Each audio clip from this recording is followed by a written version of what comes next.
पंतप्रधान नरेंद्र मोदी यांनी ट्विट केलेलं आहे. त्यांनी असं म्हटलंय की महाराष्ट्राच्या उपमुख्यमंत्री म्हणून काम करणाऱ्या पहिल्या महिला सुनेत्रा पवार यांना शुभेच्छा. मला विश्वास आहे की त्या राज्यातील जनतेच्या कल्याणासाठी अथक परिश्रम करतील आणि दिवंगत अजितदादा पवार यांचं स्वप्न पूर्ण करतील.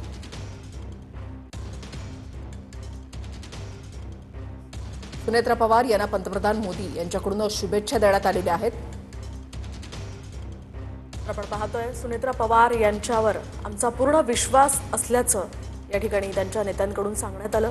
आणि आता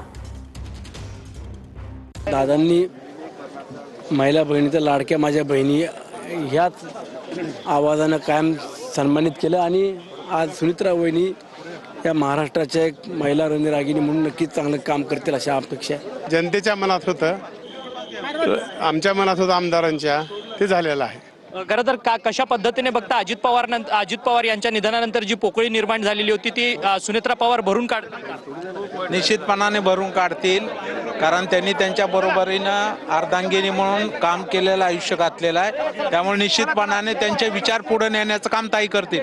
तो आज आवाज आम्ही मिस करतोय. आज मी अजित आनंदराव पवार शपथ घेतो की हा आवाज आम्ही मिस करतोय, परंतु काळाने जो आमच्यावरती आघात केला आहे त्याला सामोरे जाऊन वहिनी नक्कीच ही जबाबदारी यशस्वीरित्या